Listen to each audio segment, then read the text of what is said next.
tema que se ha hablado mucho, que es el de las herencias. Pero ¿por qué sale ese tema?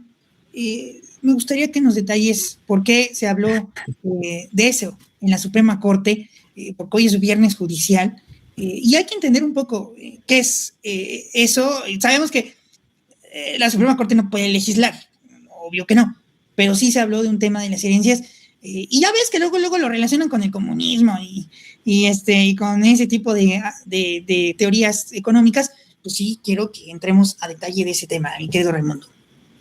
Claro, a ver, mira, Pepe, lo primero es que todo esto pues sale porque un asunto en la Corte se resuelve el miércoles 24 de junio, si no me equivoco, fue que se sesionó, fue la sesión en la que se resolvió este asunto. Era una contradicción de criterios bajo la ponencia de la ministra Sarirene Herrerías, que pues ocasionó cierto debate.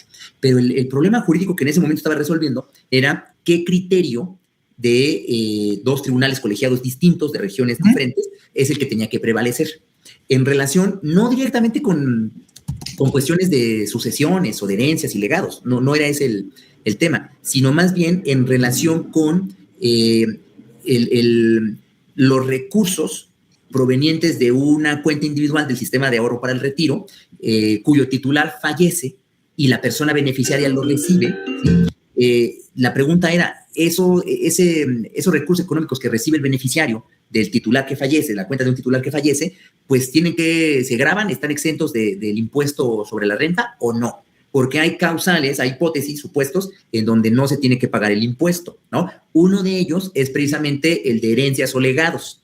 En fin, entonces un tribunal colegiado había dicho que estaba exento de pagar el impuesto, la persona beneficiada estaba exenta de pagar el impuesto porque se asemejaba a una herencia o un legado que son causales de exención.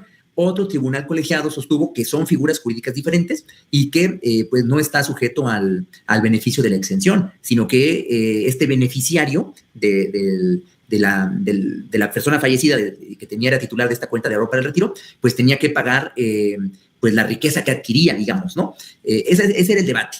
La propuesta del proyecto era esta segunda, que en efecto hay una contradicción y el criterio por el que tenía que decantarse la Corte era el que distinguía las figuras y al hacerlo, pues no validaba una exención para este caso, que era el beneficiario de una cuenta de ahorro para el retiro, cuyo titular había fallecido, ¿no? Ese era el problema jurídico y es lo que planteó el proyecto. El proyecto finalmente fue aprobado, pero pues en la discusión, en la deliberación, pues hubo diferentes perspectivas, ¿no? que aparecieron. Sí, lo que vimos.